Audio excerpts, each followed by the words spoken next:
Emmanuel, Dieu avec nous.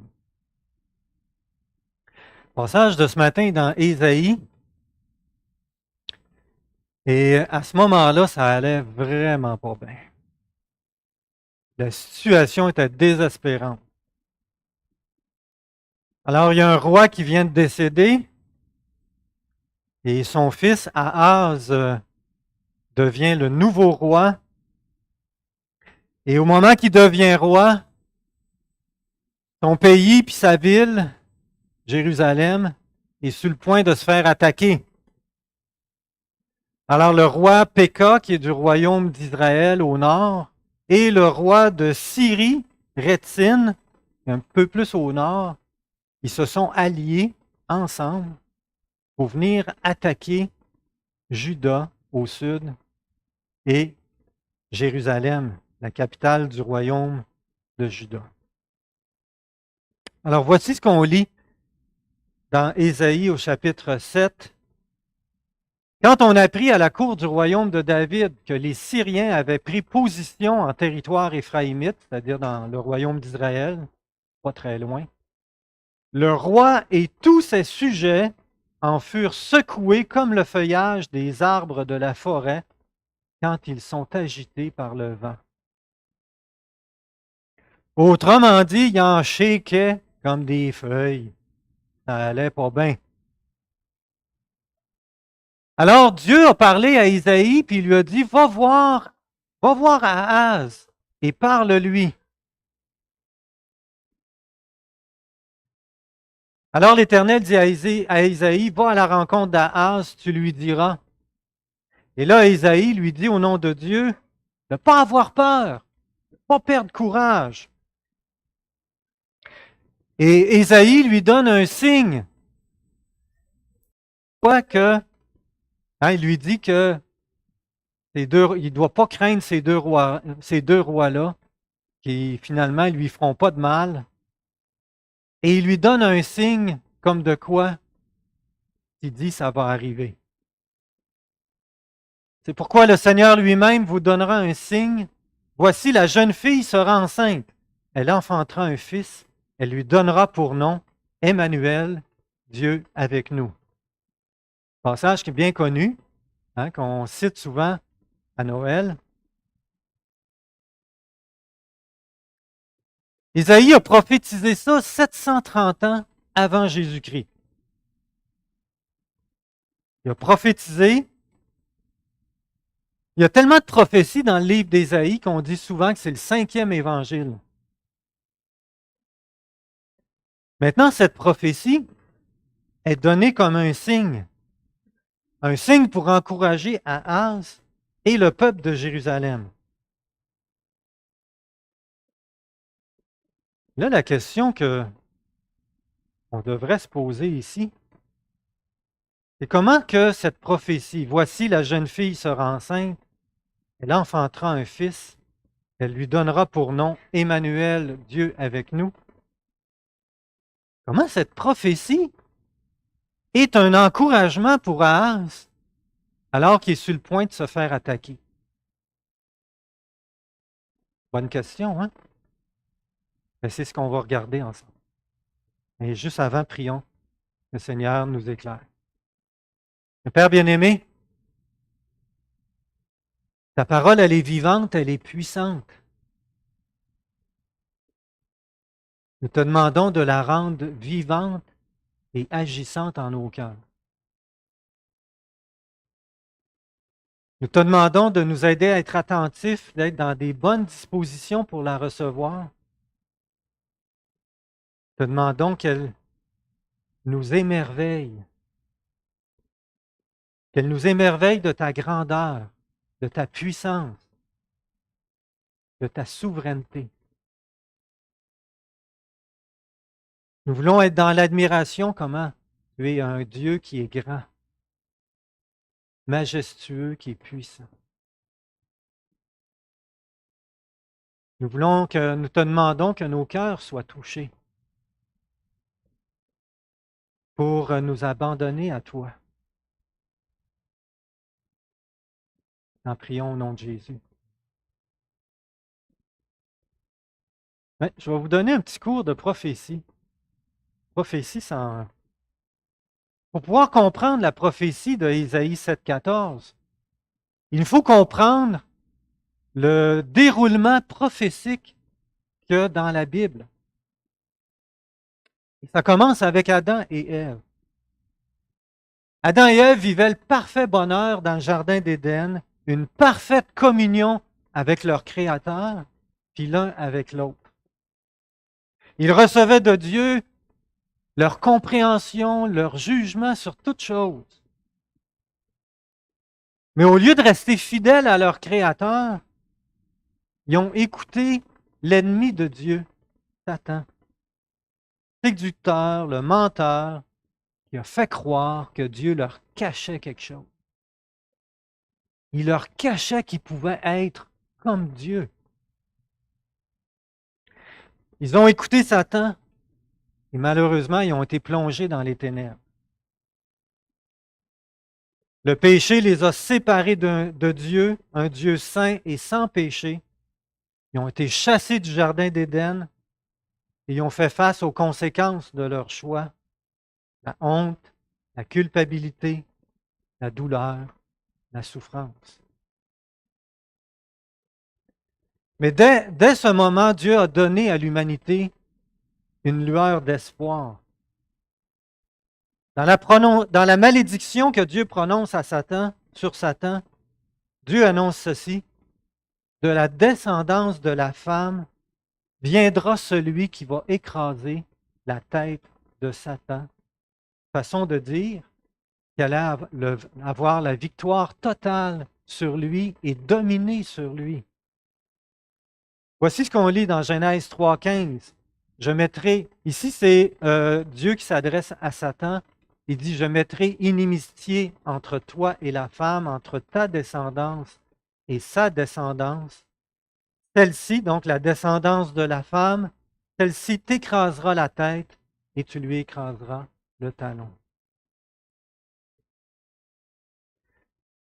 Donc, de la descendance d'une femme, allait naître celui qui allait vaincre Satan et sa malédiction. La Bible mentionne la généalogie de la descendance qui va donner naissance au Messie, celui qui va vaincre Satan et le dominer. Plusieurs générations passent, ça va de plus en plus mal sur la terre. Orgueil, convoitise, mensonge, meurtre, violence. On lit que Lémec a donné à son fils le nom de Noé, nom qui signifie repos. Lémec l'a appelé ainsi parce qu'il espérait que repos apporte le repos sur la terre. Serait-ce le Messie? Le jeune Noé a probablement entendu parler, par l'entremise de son grand-père Mathusalem, a entendu parler de son arrière-grand-père, Enoch. La Bible dit ceci d'Enoch, un homme qui marchait avec Dieu, et il a tellement plu à Dieu que Dieu l'a enlevé avec lui. Il a eu le privilège de monter directement auprès de Dieu sans passer par la mort. Il y a juste 2 personnes dans la Bible qui ont eu ce privilège-là, c'est Enoch et le prophète Élie. Noé a suivi les traces de son arrière-grand-père Enoch. De son temps, il fut le seul qui a plu à Dieu.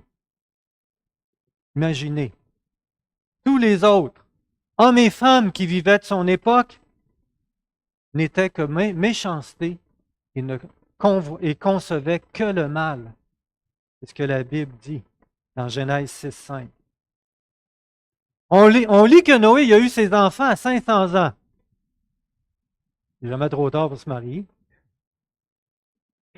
Comment ça, à 500 ans? Ben, j'ose imaginer qu'il n'a pas trouvé une femme qui avait de l'allure, qui avait la foi en Dieu, puis qui avait les mêmes valeurs que lui avant ça. Ben, il a pris 500 ans pour en trouver une. Ça allait pas bien. Dieu a dit à Noé de construire un bateau, et par l'eau, Dieu a détruit toute vie terrestre, excepté les vies qui ont été sauvées dans le bateau. Noé a eu 3 fils.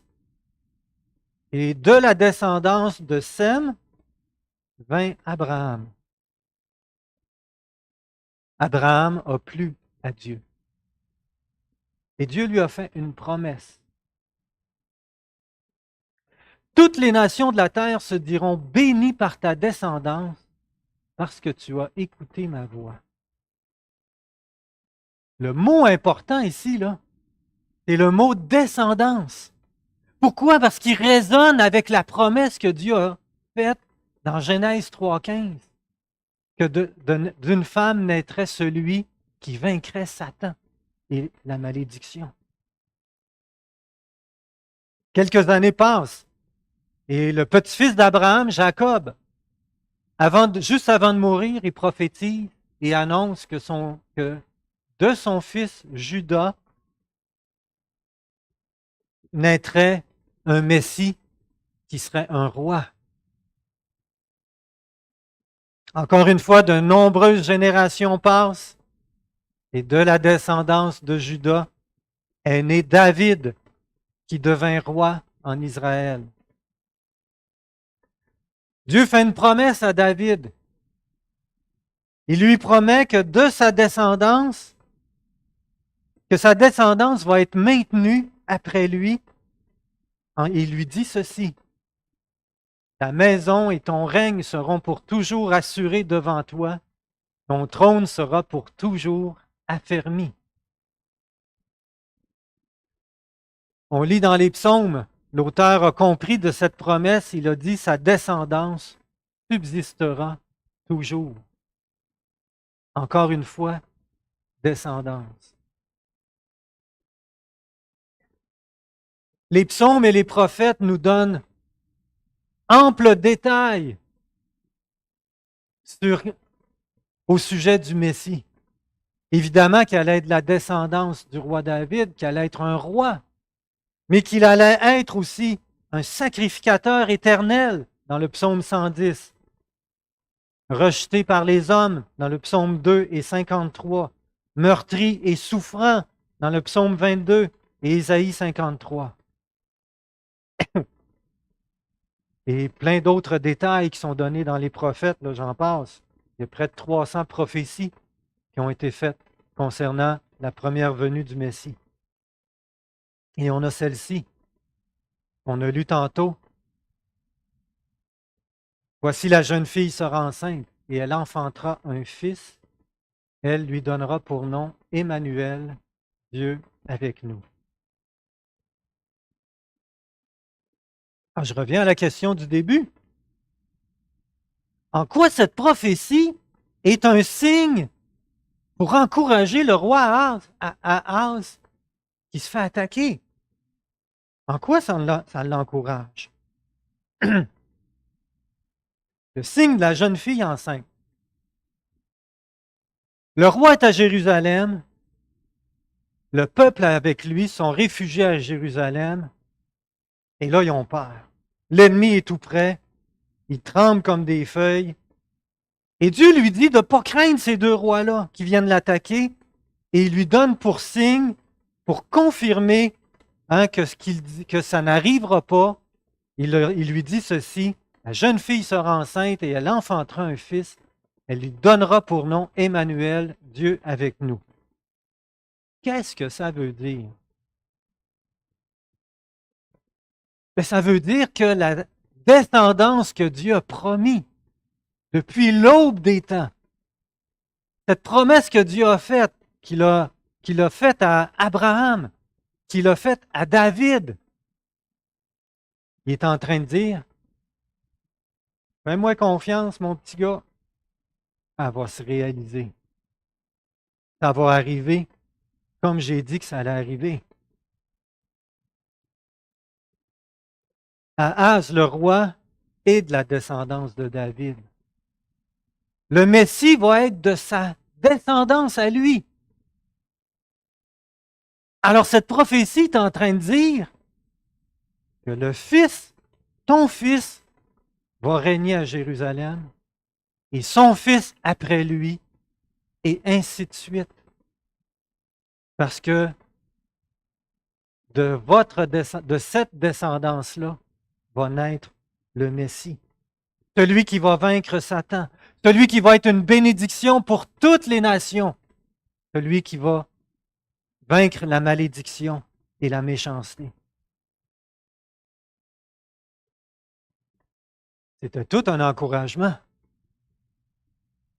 Dieu est en train de lui dire, tu n'as pas à craindre les rois ennemis qui s'en viennent, parce que j'ai mon œil sur toi et que ce que j'ai annoncé qui allait arriver va se réaliser.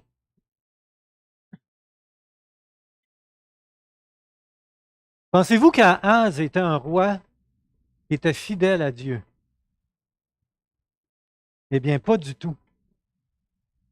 Avec le roi Manassé qui est venu plusieurs années plus tard, plusieurs générations même plus tard, il a été un des pires rois en Israël. Il est devenu roi à 20 ans, il est mort à 36 ans, et le livre des rois dit à son sujet, il marcha dans la voie des rois d'Israël, c'est-à-dire qu'il a été idolâtre. Il a pratiqué l'idolâtrie au point, on lit la suite, il a même fait passer son fils par le feu, c'est-à-dire qu'il a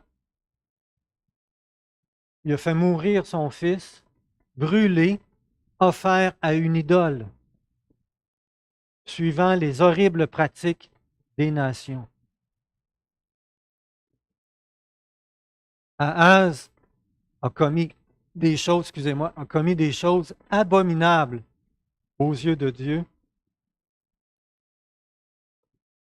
mais ça n'a pas empêché Dieu de maintenir sa promesse et de lui annoncer que ce qui avait été promis dès le départ allait se réaliser. Qu'il n'avait pas à craindre les rois ennemis parce que ce qu'il avait annoncé allait se produire. Dieu n'avait pas dit son dernier mot. Le fils d'Ahaz, c'est le roi Ézéchias, qui a été un des meilleurs rois en Israël et qui a suivi Dieu fidèlement. Dieu est fidèle à ses promesses et il fait concourir les événements afin qu'elles se réalisent. C'est pour ça qu'on lit dans Matthieu. Quand vous prenez l'évangile de Matthieu au tout début, ça commence par quoi? Généalogie. Quand on lit ça la première fois, on se dit, hey, c'est-tu plate? La généalogie là, de engendrer, engendrer, engendrer, etc. Mais qu'est-ce que cette généalogie-là rappelle? Elle rappelle la promesse de Dieu, la fidélité de Dieu, que ce que Dieu avait annoncé, que de la descendance de la femme viendrait le Messie, celui qui vaincrait la malédiction et le mal, eh bien, se réalisait en la personne de Jésus.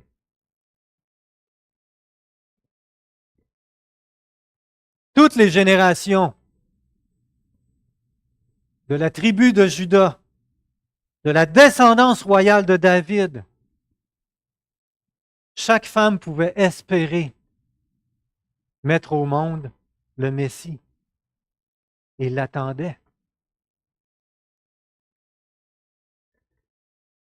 Sa venue était inscrite dans le plan de Dieu depuis l'aube des temps et s'est réalisée 730 ans après que David l'a annoncé. Et pour nous, aujourd'hui, ça fait plus de 2000 ans. La prophétie d'Ésaïe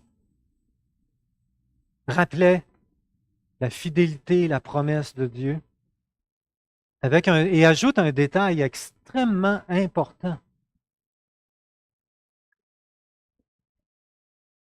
Relisons-la, voici la jeune fille sera enceinte et elle enfantera un fils.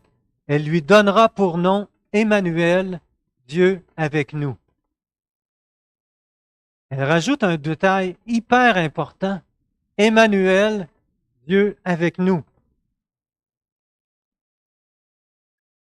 Ce Messie, ce Sauveur que Dieu a annoncé, la descendance d'Abraham, de la royauté de David, parfaitement homme dans son humanité, allait être aussi parfaitement Dieu parmi nous. Qu'est-ce que cette nouvelle révélation impliquait? Le Messie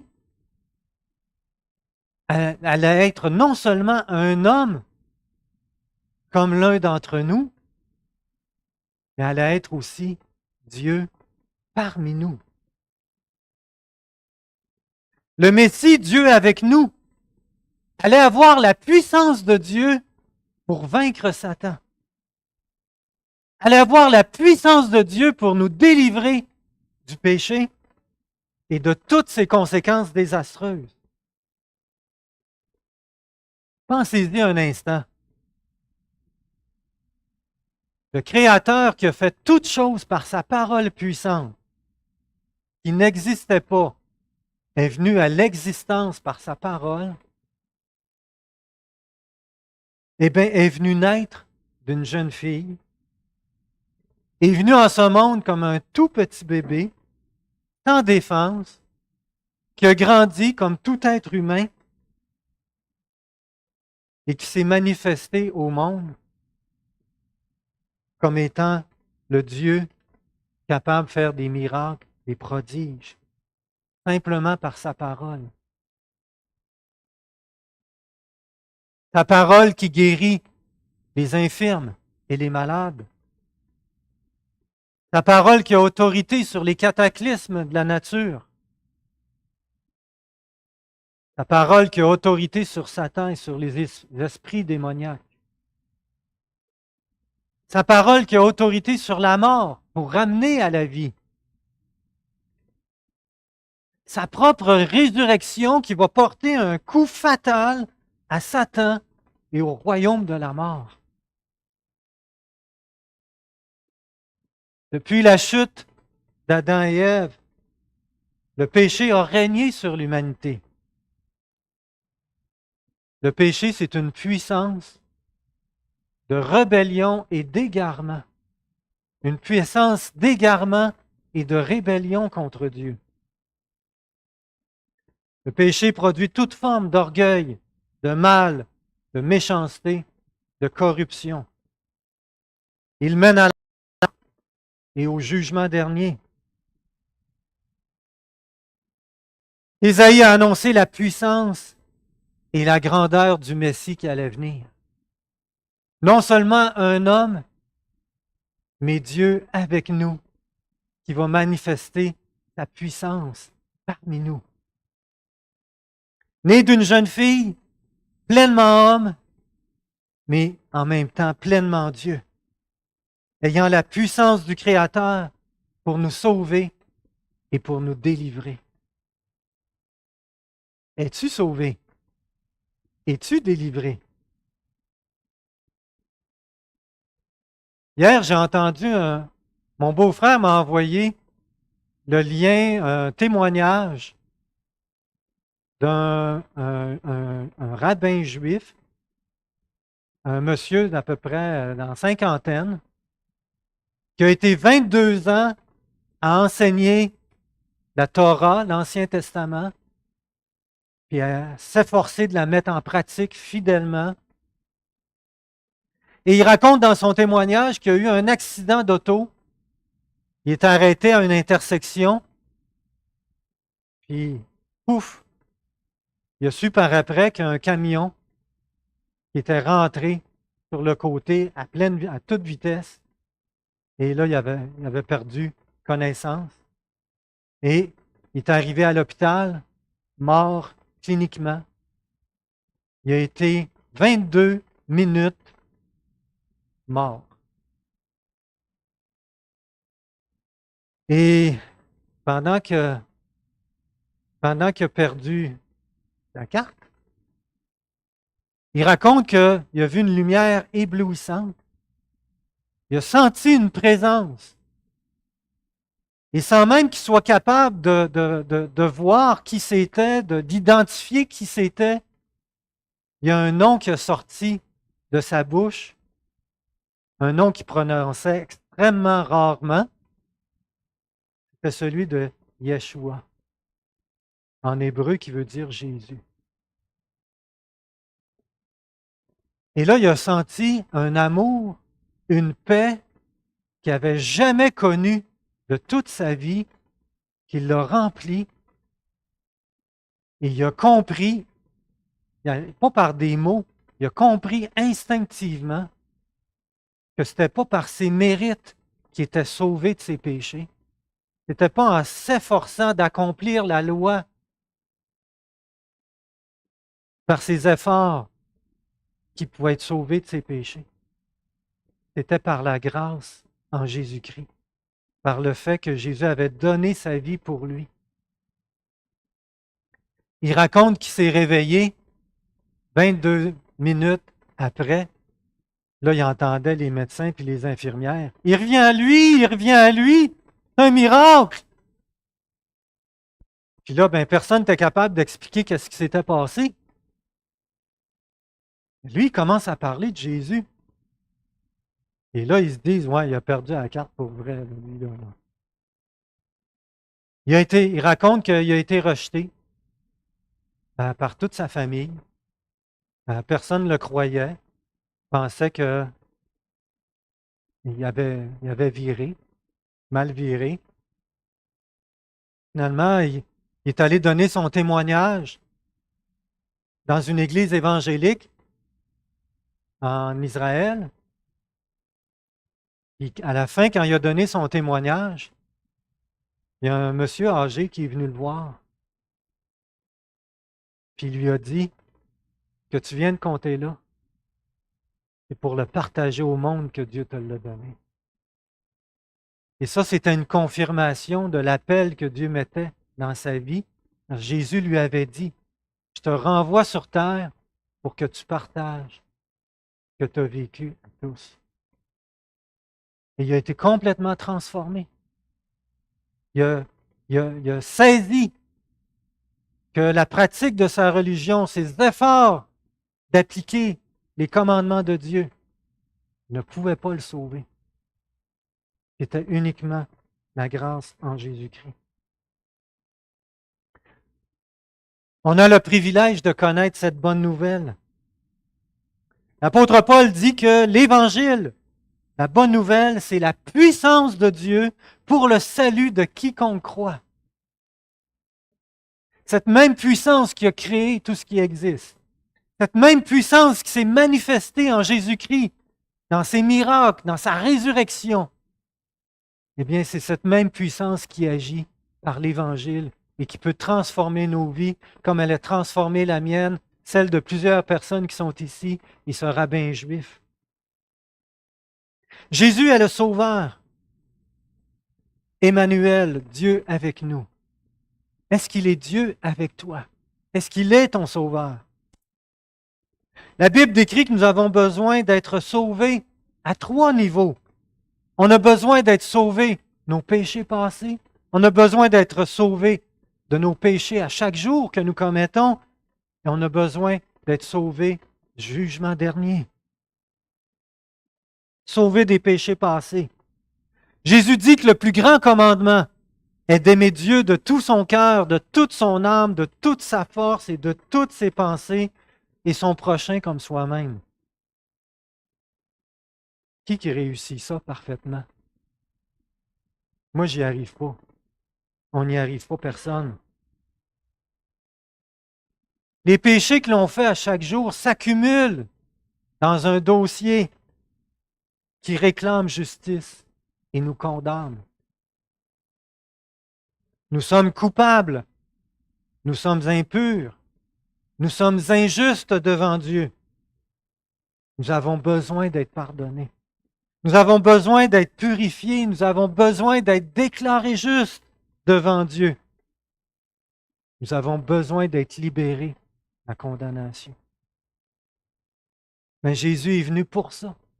Il a pris ta place sur la croix pour que tu sois pardonné, pour que tu sois purifié, pour que tu sois justifié, c'est-à-dire déclaré juste, sans péché. Pour être délivré de ta condamnation, Jésus a porté ta condamnation. Ce qu'il te demande, c'est simplement de venir à lui et de lui demander pardon. De ne pas avoir cru en lui avant, de ne pas avoir accepté son pardon avant, d'avoir continué à pratiquer tes péchés, d'avoir accumulé des péchés des fautes dans ton dossier. Jésus te demande de lui demander pardon, de te repentir, c'est-à-dire de ne plus désirer pécher, et te convertir, c'est-à-dire désirer faire la volonté de Dieu, et de croire que Jésus est mort pour te sauver, te donner une nouvelle vie. Veux-tu lui demander, recevoir son pardon qu'il t'offre? Mais je t'invite à le faire maintenant. Pourquoi attendre? On va simplement baisser la tête, prendre un petit moment de silence. Je vais faire une prière qui est un exemple que tu peux faire. Ce n'est pas la prière qui sauve. C'est de demander pardon, la repentance et la foi. C'est ça qui sauve. Mais prenons le temps, je t'offre de prendre le temps de le faire maintenant. Prenons un petit moment pour le faire.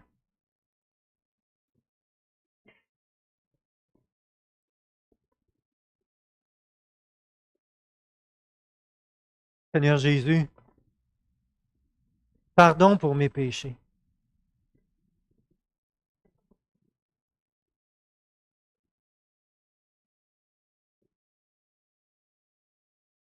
Je me repens, je veux plus les faire.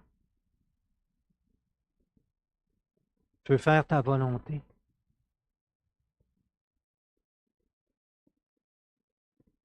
J'accepte ton pardon.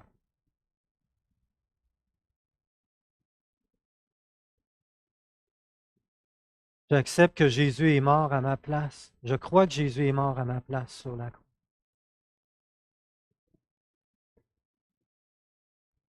Pour me justifier, c'est-à-dire pour me déclarer juste.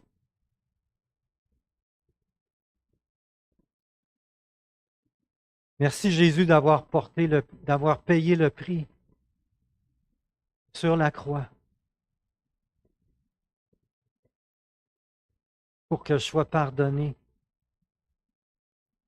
et délivré de la condamnation. Amen.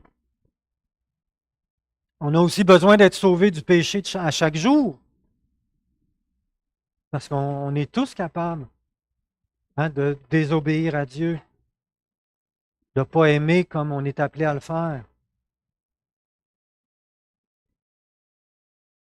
Au moment, au moment de notre repentance puis de notre conversion, la Bible dit que Dieu nous donne le Saint-Esprit, qui est la puissance de Dieu pour marcher dans ses voies, pour faire sa volonté. Dieu donne le Saint-Esprit pour mettre en échec la puissance du péché dans nos vies. Comment être délivré? Simplement en se repentant à chaque jour. En se repentant de vouloir diriger nos vies. En se repentant de s'éloigner de Dieu, de suivre nos propres voies.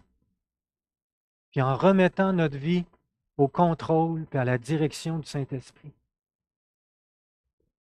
Veux-tu le faire maintenant? Faisons-le, demandons-lui.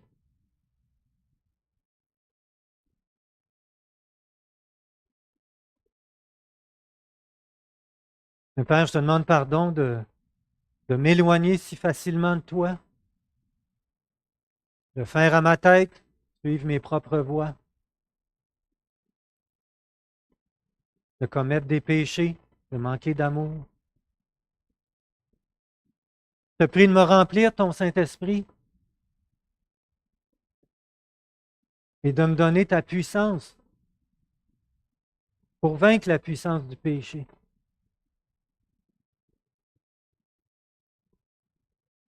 Puis être transformé par toi et ressembler de plus en plus à Jésus. Merci Seigneur. Amen. Finalement, on a besoin d'être sauvés. Pardon, de la mort éternelle. La Bible dit qu'après la mort vient le jugement. Et le jugement mène à la mort éternelle. Mais Dieu ne veut pas.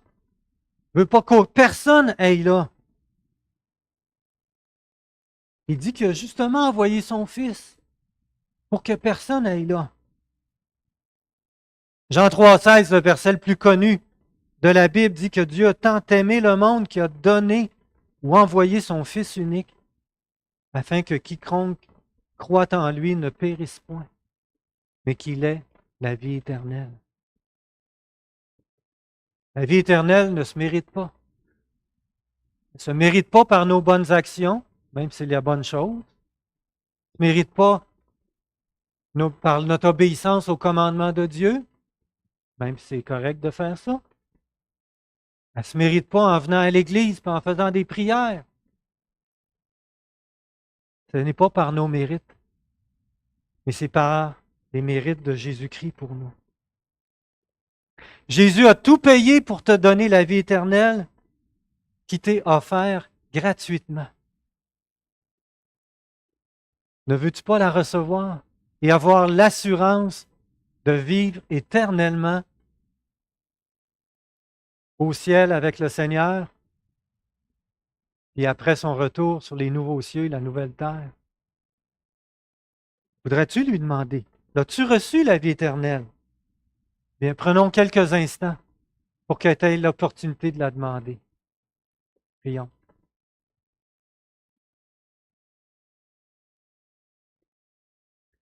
Merci Seigneur Jésus d'être mort sur la croix pour me donner la vie éternelle.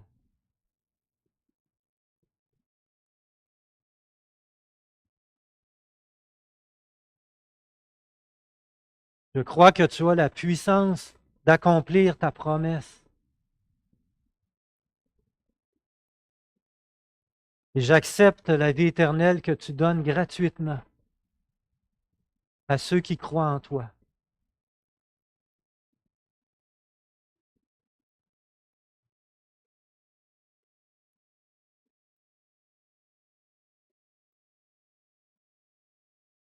Merci de me donner cette espérance que je vais vivre avec toi pour l'éternité. Pas parce que je suis meilleur qu'un autre, mais parce que Jésus est mon Sauveur et qu'il me donne la vie éternelle. Merci. Amen. Bien, Emmanuel, Dieu avec nous, c'est une bonne nouvelle, ça? C'est toute une bonne nouvelle. C'est la plus belle nouvelle qu'on ne peut pas avoir. Puis on a la bénédiction de l'entendre et de pouvoir la vivre à chaque jour de notre vie. Merci Seigneur. Gloire à Dieu.